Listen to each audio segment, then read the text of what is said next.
Hi, this is Gina. I'm doing day 14 of the Christmas card challenge. This is Luke 14, and I'm reading out of the Message Bible. And then when I finish, I'll let you know what the challenge is today. One time when Jesus went into for a Sabbath meal with one of the top leaders of the Pharisees, all the guests had their eyes on him, watching his every move. Right before him there was a man hugely swollen in his joints. So Jesus asked the religious scholars and Pharisees present, "Is it permitted to heal on the Sabbath, yes or no?" They were silent.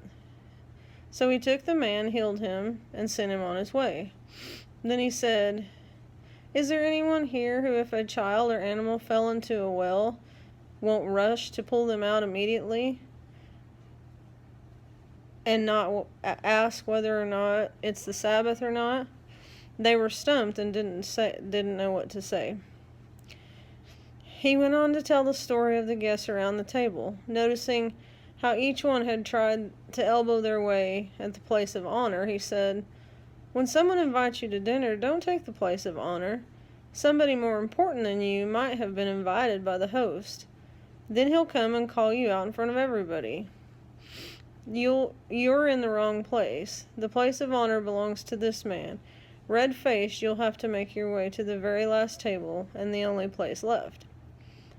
When you're invited to dinner, go and sit at the last place.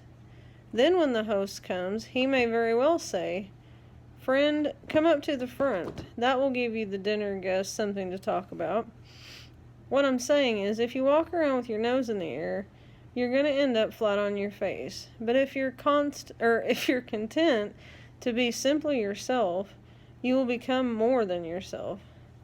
Then he turned to the host. "The next time you put on a dinner, don't just invite your friends and family and rich neighbors, the kind of people who return the favor. Invite some people who never get invited out, the misfits from the wrong side of the tracks. You'll be an experience, a blessing. They won't be able to return the favor, but the favor will be returned. Oh, how it will be returned at the resurrection of God's people." That triggered a response from one of the guests. "How fortunate the one who gets to eat dinner in God's kingdom." Jesus followed up, "Yes, for there was once a man who threw a great dinner party and invited many. When it was time for dinner, he sent out his servant to the invited guests, saying, 'Come on in, the food's on the table.' Then they all began to beg off, one after another, making excuses. The first one said, 'I bought a piece of property and need to look after it. Send my regrets.'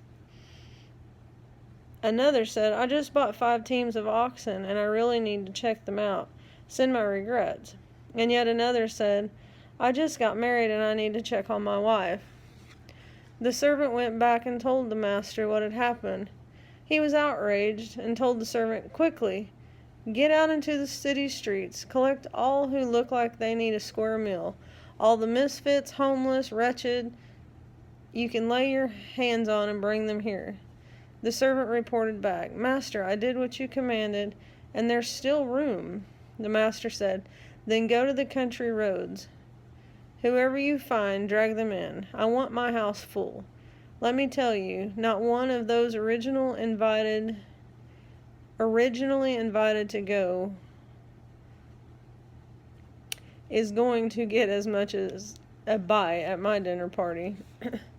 One day, when large groups of people were walking along with him, Jesus turned and told them, "Anyone who comes to me but refuses to let go of their father, mother, spouse, child, brothers, sisters, yes, even their own self, can't be my disciple. Anyone who won't shoulder his own cross and follow behind me can't be my disciple.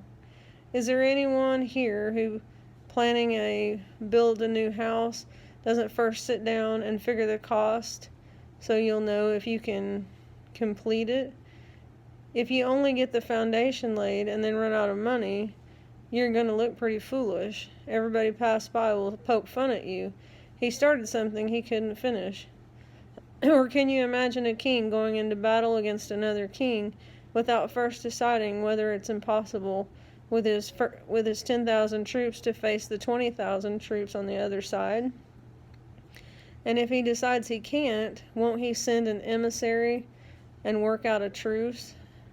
Simply put, if you're not willing to take what is dearest to you, whether plans or people, and kiss it goodbye, you can't be my disciple. Salt is excellent, but if the salt goes flat, it's useless, good for nothing. Are you listening to this? Really listening? Alright, so today's Christmas card challenge is to send a card to a restaurant owner. Alright, well, thanks for listening. We'll see you tomorrow for chapter 15.